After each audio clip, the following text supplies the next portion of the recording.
बात करने वाले हैं इस 8240। अगर फ्रॉड है तो ऑडिटर का क्या जिम्मेदारी बनता है। सबसे पहले फ्रॉड इंटेंशनल होता है ये जानो। मैनेजमेंट के आदमी, TCWG, एम्प्लॉयज़ या फिर कोई थर्ड पार्टी फ्रॉड कर सकता है, यानी कि इल्लीगल एडवांटेज उठाने का कोशिश। इंटेंशनल मिसस्टेटमेंट दो टाइप के होते हैं। जानबूझकर गलती दो टाइम पे किया जाता है, या तो एफ बनाते टाइम या फिर एसेट्स का मिस अप्रोप्रिएशन करने के लिए। फिनेंशियल स्टेटमेंट में अगर मिस स्टेटमेंट इंटेंशनल है तो वो फ्रॉड है, और अगर अनइंटेंशनल है तो वो एरर है। मिस स्टेटमेंट का सोर्सेस क्या है? फिनेंशियल रिपोर्टिंग एक, दूसरा एसेट्स का मिस अप्रोप्रिएशन। फिनेंशियल रिपोर्टिंग क्या होता है? अकाउंट्स। तो अकाउंट को मैनिपुलेट करना, गलत दिखाना, फॉल्सिफिकेशन करना, बदल देना, ऑल्टरेशन करना, जानबूझकर या फिर गलती से कोई चीज़ ओमिट कर देना, छोड़ देना। अकाउंटिंग प्रिंसिपल्स का गलत इस्तेमाल करना, इंटेंशनल मिस एप्लीकेशन करना। अलग अलग तरीका है। साल का अंत आया, फिक्टिशियस जर्नल एंट्री मारने लगे, अजम्पशन अपने हिसाब से एडजस्ट कर रहे हैं, जजमेंट को बदल रहे हैं, एस्टीमेट को बदल रहे हैं, अकाउंटिंग बैलेंसेस को बदल रहे हैं, इवेंट और ट्रांजैक्शन को छोड़ रहे हैं या फिर पहले लिख ले रहे हैं या फिर बोल रहे बाद में लिखेंगे, डिले कर रहे हैं, फैक्ट्स को कंसील कर रहे हैं, छुपा रहे हैं, डिस्क्लोज नहीं कर रहे हैं।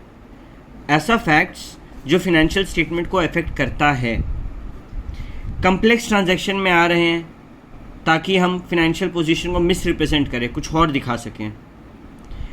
सिग्निफिकेंट और अनयूजुअल ट्रांजैक्शन को के रिकॉर्ड्स को और टर्म्स को चेंज कर रहे हैं, ऑल्टर कर रहे हैं। एसेट का मिस अप्रोप्रिएशन कैसे होगा? रिसीट का झोलझाल करना, फिजिकल एसेट, इंटेलेक्चुअल प्रॉपर्टी का चोरी करना, एंटिटी को पेमेंट करवा देना जबकि गुड्स और सर्विस नहीं मिला फिर भी, एंटिटी का एसेट को प्राइवेट यूज़ के लिए इस्तेमाल करना। बात करें फ्रॉड रिस्क फैक्टर, दो टाइप से होता है ना फ्रॉड, कौन कौन? Fraudulent FRF, miss appropriation of asset. हो सकता है बाहर से मेरे को बाहर से या फिर अंदर से प्रेशर आया, या फिर मानो कोई घूस मिल रहा था तो हम फ्रॉड किए, या फिर हो सकता है कि मेरा खुद का बिलीव था कि यार इंटरनल कंट्रोल तो ख़राब है, चलो हम इसको ओवरराइड करके फ्रॉड कर ले, वीकनेस का फ़ायदा उठाएं, मौका का फ़ायदा उठाएं। हाई वैल्यू इन्वेंट्री जो है उसको मिस अप्रोप्रिएट करें। इंटरनल कंट्रोल ख़राब है, चलो फ़ायदा उठाते हैं। ड्यूटीज़ का सेग्रीगेशन नहीं है, सारा काम हम ही को देखना है, चलो फ़ायदा उठाते हैं।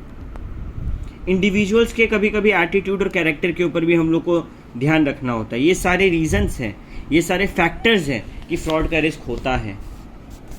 कभी कभी तो ऑनेस्ट इंडिविजुअल भी किसी प्रेशर में आकर फ्रॉड कर सकते हैं। ऑडिटर का ऑब्जेक्टिव क्या है?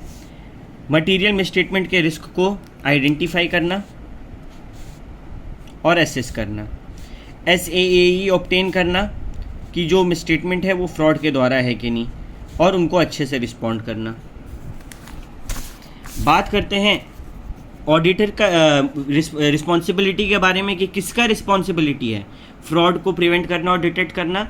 तो प्राइवेट रिस्पॉन्सिबिलिटी तो मैनेजमेंट TCWG का है। उनका जिम्मेदारी है कि जो उनका कल्चर है वो इंटेग्रिटी का हो, ऑनेस्टी का हो, उनके ऑर्गेनाइजेशन में बिहेवियर एथिकल हो। लेकिन बात करें इस केस में ऑडिटर के जिम्मेदारी की, तो ऑडिटर इज़ रिक्वायर्ड कि वो रीज़नेबल एश्योरेंस ले कि पूरा हम लोग का जो फिनेंशियल स्टेटमेंट है वो ना ही एरर और ना ही फ्रॉड के कारण मिसस्टेटेड है, वो फ्री है इन दोनों चीज़ से, किसी भी मटेरियल मिसस्टेटमेंट से वो फ्री है। इस चीज़ को करने के लिए वो प्रोफेशनल स्केप्टिसिज्म, यानी कि सवाल पूछेंगे जितना हो सके। अगर कोई ऐसा सर्कमस्टेंसेस मानो मिलता है कि हमको डाउट हो रहा है कि मिसस्टेटमेंट है, तो प्रोसीजर फॉलो करो, प्रोसीजर परफॉर्म करो, ऑडिट प्रोसीजर, ताकि तुम श्योर हो पाओ कि मिसस्टेटमेंट है कि नहीं। अगर नहीं है तो फिर अनमॉडिफाइड ओपिनियन दे देंगे। मानो कि मिसस्टेटमेंट है तो देखो कि उसका मटीरियलिटी कितना है, ऐसे 320 के हिसाब से। मानो जो मिस्टेक मिला वो इमटेरियल है, तो इग्नोर करो अपना अनमोडिफाइड ओपिनियन। तो मानो वो मटेरियल है, तो देखो कि फ्रॉड के कारण है कि नहीं, जानबूझकर हुआ है कि नहीं। मानो फ्रॉड के कारण नहीं हुआ है तो ऐसे 450 के हिसाब से जो करेक्शन करना है वो करवा देंगे, लेकिन अगर फ्रॉड के कारण हुआ है तो मैनेजमेंट और TCWG को बोलो ऐसे 260 के हिसाब से, जितना भी लॉ बोलता है जिनको जिनको बोलने के लिए, जैसे कंपनीज एक्ट 2013 के सेक्शन 143 का 12 में बोला है उनको बोलो, कार का रूल 13 में बोला है, कार 2014 का रूल 13 में उनको बोलो। इसका इफेक्ट फाइनेंशियल स्टेटमेंट के ऊपर क्या होगा ये जानो। ऑडिटर कंक्लूड करता है कि फ्रॉड के मल्टीपल इफेक्ट के कारण पॉसिबल नहीं है कि हम इसको सही कर पाएँ या फिर डिटेक्ट कर पाएँ सारा फ्रॉड, तो इंगेजमेंट से विथड्रॉ कर लो, पीछे हट जाओ। और जो भी अप्रोप्रिएट अथॉरिटी है उनको बताओ दो। अप्रोप्रिएट अथॉरिटी कहाँ बताया, सेक्शन 140 का 2 में बताया, ADT 3 के हिसाब ADT 3 फॉर्म में बताना है, ROC को, C&AG को। अच्छा, ऐसे 240 कुछ एडिशनल रिक्वायरमेंट्स को चेक करने बोलता है, तो उनको देखो कि फ्रॉड का जो नेचर है वो कैसा है, किसको रिपोर्ट करना है, क्लॉज 10 ऑफ कारो के हिसाब से, पारा 3 के हिसाब से। और जहाँ तक बात रहा risk assessment procedure and response to assess risk, तो ये 315 और 330 में डिस्कस हुआ है।